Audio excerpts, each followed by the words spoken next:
Hey everyone, happy Saturday and welcome to this episode of Ecto. My name is Michelle and I'll be your host tonight on this lovely weekend before New Year's Eve. New Year's in general.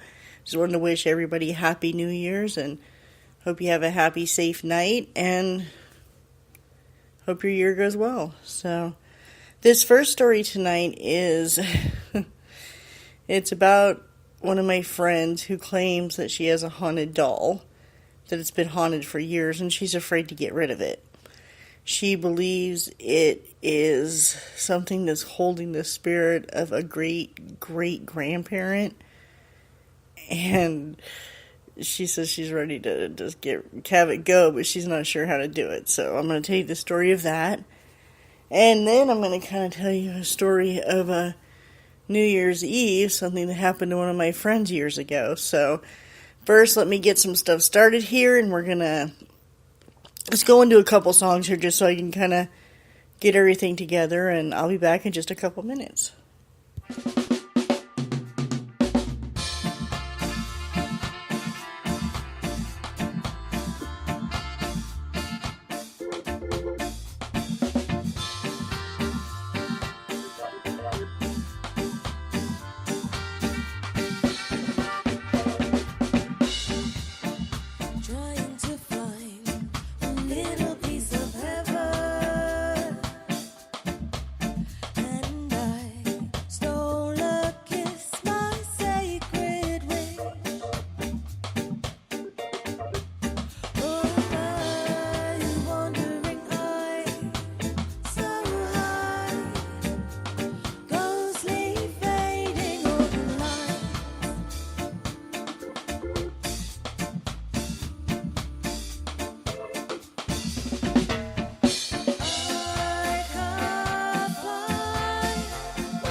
Facebook Marketplace, you can buy basketballs or paintings for your walls from neighbors like Michelle or Paul. Hi.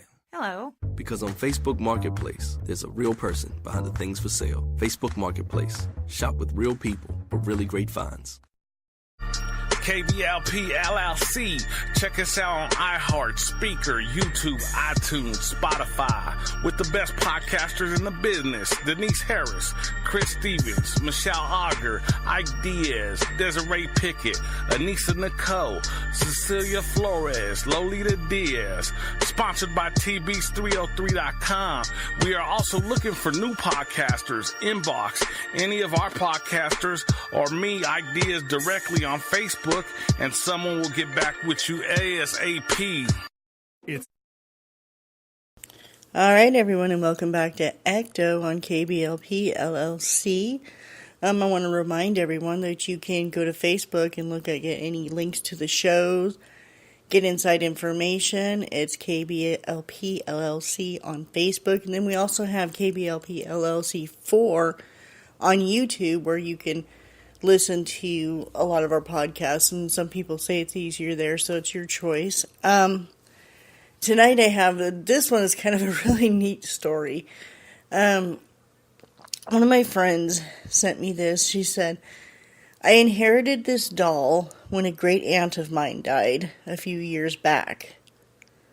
Well, more than a few, really. It was about 12 years. She said at first the doll just sat in the corner almost as if it was like a happy little imp just staring at everybody around her. But if anybody came into my home that seemed to have evil intentions or was rude to us or anything like that, something always bad happened to them. She said, nothing major, but like a flat tire or something like that. She said it was just strange. She said, after my divorce happened, I was dating, and I dated this man who came to my house, and he was a little rude to me because I didn't accept his advances, and he left in a huff, and when he did, he had knocked over the chair that the doll was on. The doll fell over, and he just kind of laughed and left out the door. A few days later, I heard that he had been in a car accident, and that kind of scared me. That made me really wonder if this doll did that because of what he did. Later that day, I had put the doll in the attic. I thought, you know what, this is crazy. I don't even want this kind of thought in my head, so I put the doll in the attic. I had come home from work, and the doll was sitting in the living room. I was petrified. I could not even believe that happened. Thankfully, however, my daughter said she had wondered where the doll went and found it up in the attic. She had thought that the doll moved to the attic by itself, just as I thought the doll had moved to the living room. So thankfully, the doll was not moving. Oh my God, yeah, that would freak me out too. A few years later, my daughter had this best friend who ended up sleeping with her boyfriend. Oh my gosh. So the friend came over begging for forgiveness, and my daughter, of course, was upset and didn't want anything to do with it, so I asked her friend to leave. Later that day,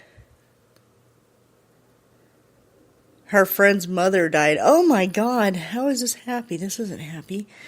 Her friend's mother had died, and my daughter said that she could have sworn she saw the doll move when she was there. Oh no, no, this is crazy. We both looked at each other and decided that the doll needed to go. So we called a family friend who was friends with the great aunt and asked her if she'd take the doll. She said, no way. There's no way I'm taking that thing into my house. Said the doll wouldn't want me anyways. I'm not a relative.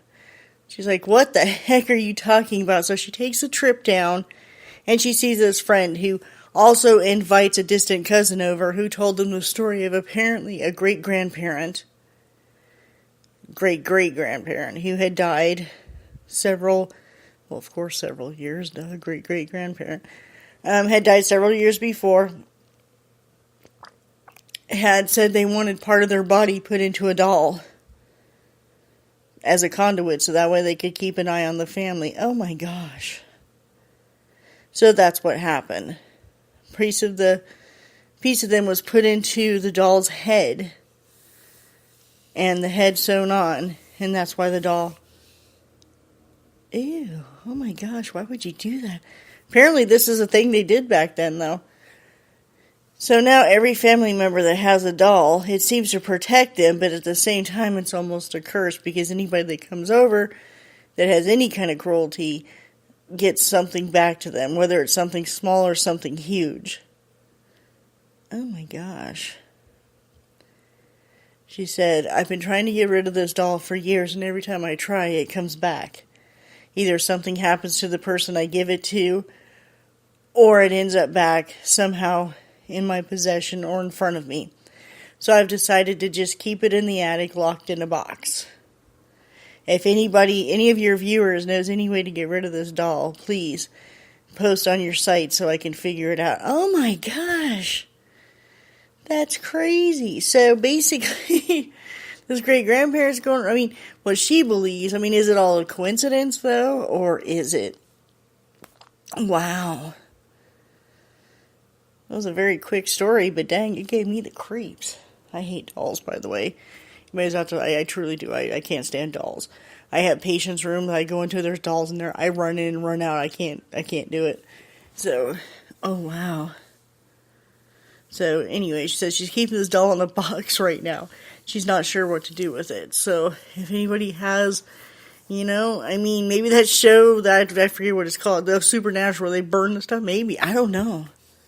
Maybe you need to call somebody. That's really creepy. So, what do you guys think? Do you think it's a doll? Do you think it's a coincidence? You never know. Ooh, it gave me the creeps. Okay, so on to the second story. We're just going to get right to it here because that one was very short. This is from my friend Alan. He had sent to me this a few weeks ago, and I saved it because it's something that happened to him on New Year's Eve, and I saved it for tonight. He says, when I was 18 years old, he said I had gone to a party, and of course, we all saw the ball drop, the whole thing, and we partied until we were all partied out. He says around 3:30 in the morning, I was driving home, and I kept seeing these weird things on the side of the road. He says, at first I thought they were animals or deer or something. He said, but I kept looking, and they almost looked like small children. He said, and I knew that couldn't be true. Nobody would let their small children out that time of night. He said, so I kept driving. He says, and then there was ground fog at the time. There was ground fog, and then suddenly you could see like these shadows going right in front of your headlights. He said, I slammed on my brakes and saw nothing there. He said, and then I heard something hit the back of my trunk. So like something like pounding on the back of my trunk. He said, when I looked in the rearview mirror, I saw nothing. I could see nothing. All I could hear is the pounding. He said, so I took off. He says, I took off like a bat out of hell, like my life depended on it.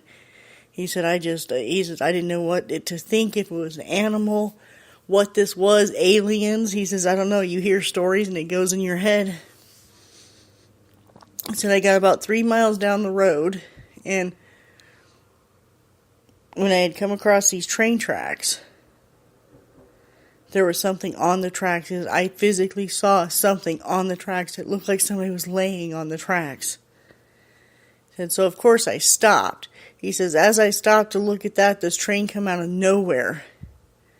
He said, and it flew through. The train's light was out. He said the spotlight was not on.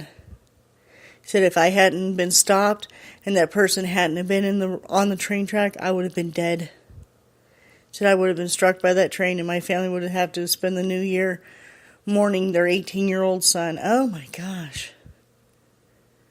He says, when the train went by, I looked everywhere for pieces of body, anything. He says, I couldn't find nothing. He said, I looked everywhere, and there was no evidence that anybody was there.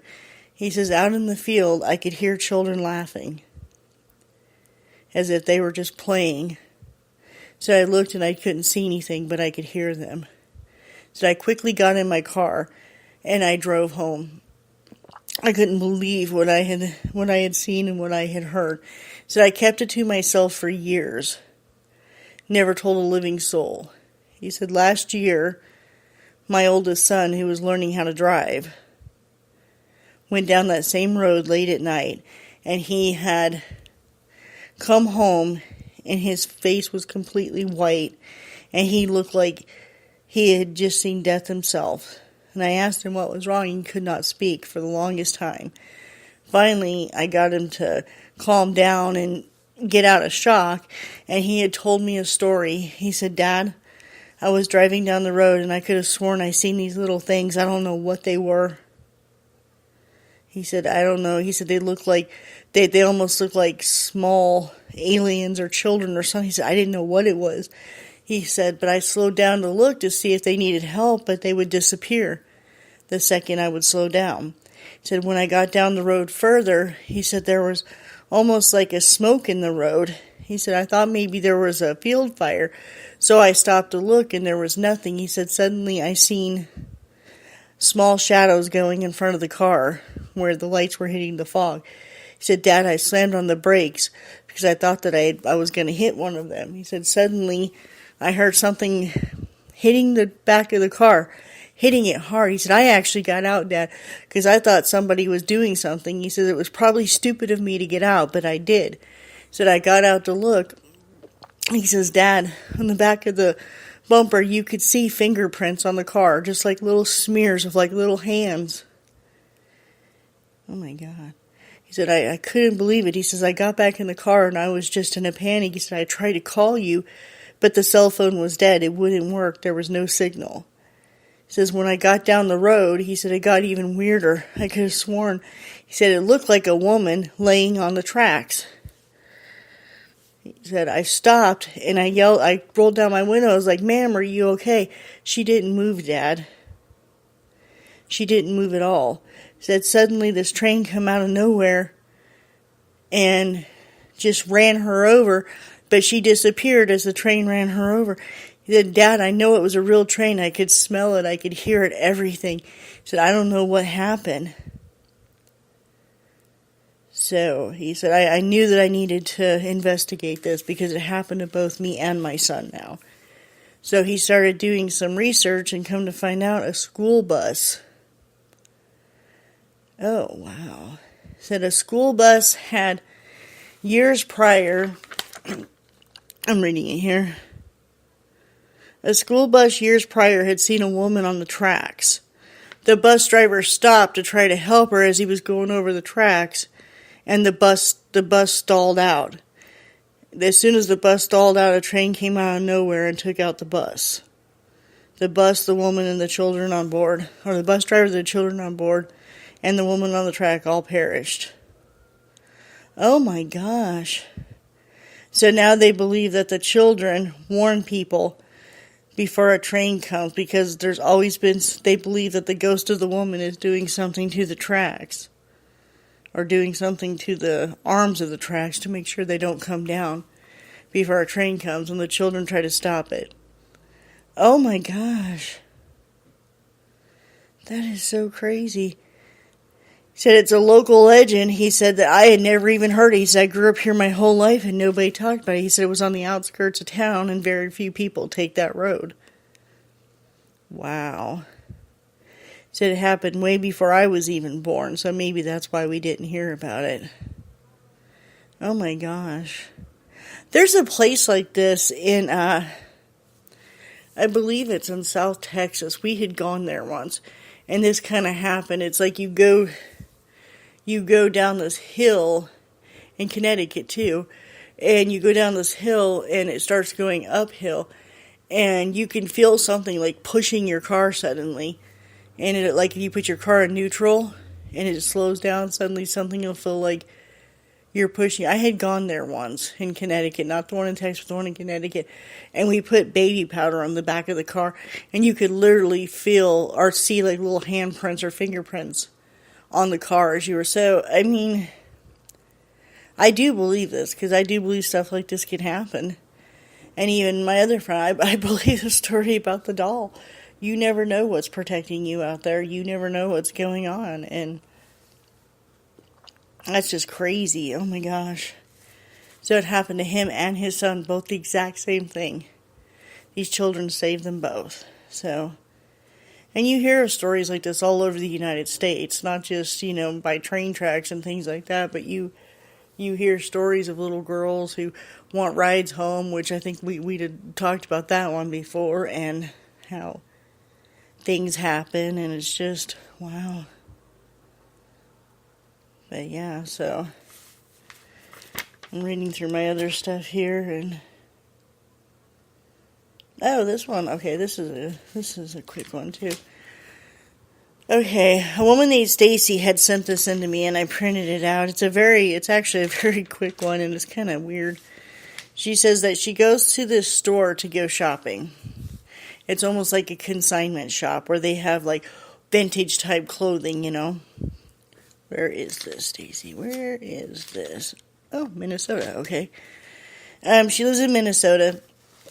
And she goes to this vintage shop, and they have, like 70s and 80s style clothing and stuff like that. And they're actually the original ones that people had in this store. And she goes there to try on clothes. And she said one day she was trying on her clothes, and in the mirror, quickly flashed, she could see a man staring at her. She said, I flew out of there half-dressed. She said, I was screaming and yelling, accusing them of having a two-way mirror and that somebody was in there watching me. And she said the people were telling her, ma'am, there's no way that's a two-way mirror. Said, look on the other side. It's another dressing room. It's not even. And she said, well, you must have cameras inside the mirror. And the owner, who was freaking out, obviously being accused of being a pervert or whatever, goes in there quickly and actually unscrews the mirror from the wall and shows her there's nothing, it's nothing. So she said, I attributed it to my imagination. I figured I must have just, been tired, whatever. She said about 3 weeks later, I had gone there again looking for some specific blue jeans. The old Jordache jean. I remember those. Anyways. So I was looking for some old Jordache jeans. And again, I went into the dressing room. This time I went into the other dressing room, the one beside it. Because that one just creeped me out, just remembering from the last time. She said, again, I looked up and I see a man looking back at me quickly, and he disappears. She said, I flew out of that dressing room as fast as I could, and it happened again. And this time it was the owner's wife there. And she started to sob, and I couldn't understand why she was sobbing. And I was like, ma'am, what happened? What did I do? What did I say? And she said that her son... Oh my gosh. Her son had actually died when they built that store. He was putting up those dressing rooms. And a beam had fallen on him, and he died in that very spot. Oh wow. Well, you'd think he had moved stuff then. She said that she isn't the only one that had seen him, that other people have seen him too. She said she was working on trying to get somebody there to try to move him on. And this lady, Stacy, she says, and oddly, she says, I know people like that. She said, so I called them, and they went to their store, and a medium went to the store and talked to him and got him to move on. Oh, wow. So it was just like this happy thing that she was there. And that the spirit was able to move on because she had friends. I wonder if he knew that. That's kind of weird. But she had to have had some abilities to be able to see him, so that's definitely a cool story, Stacy. Thank you. Wow, I don't know what would you do on it? Oh my gosh, I would freak if I went into a dressing room and there was someone staring. Oh my god, I would freak out. That would be so scary. Oh my gosh, seriously, just all of a sudden in the mirror you see someone staring back at you. Oh my god. I don't think I would go back, though. I mean, she's pretty brave for even going back. I would just freak the hell out. Be like, that was not my imagination. That's what I saw, and I'm out. Peace, yo. I'd be gone. I mean, yeah, deuces would definitely be flying in the air. Oh, my gosh. So, all right. That's enough scary stories for tonight. I want everybody to stay tuned later on tonight. We're going to be having probably encounters when Denise gets out of work. I'm not sure if I'm going to be on the show or not. We kind of haven't talked about it yet, but if not, it'll be a great show. She's always awesome. Denise is like the best, as y'all know. So, and then later tonight is also the Jam, I believe, with Ike Diaz and possibly Zach Morris. I'm not sure if they're doing that now yet or what's going on, but somebody will be on. So, and again, you all have a happy and safe New Year's Eve. Don't party too hard, and if you do, call a cab, call an Uber. Don't drink and drive. And have a great 2019. Hopefully it's awesome for you. Cross your fingers, and if not, make it awesome. And you know we can all make our own fate like that. So, anyways, y'all have a great night. Oh, shout out. Sorry. Oh my gosh. Okay, first I need to do a shout out for True Horror Junkies and Horror 3-Ring Circus. The Art of Darkness. My friend also runs the Walking Dead Freak Show because he has other things there besides just the Freak Show. So, some pretty cool stuff going on. New Year's Day, I'm going to be trying to do some replays of all the shows from this weekend all at once. So, we'll see how that goes. Hopefully it goes well. I might start New Year's Eve right after midnight. We'll see. So, everybody stay tuned. We're going to be trying to do that and get things done. So everybody just hang tight with us, and hopefully we'll be able to get some shows on all day long here pretty soon. So thank you very much. You all have a great night, and just like I said, stay tuned for Encounters of the Strange Kind with our very own Denise Harris. She'll be back here in just a little while, and then later on, Ike Diaz or Zach Morrison, one of them will be here. So y'all have fun. Bye.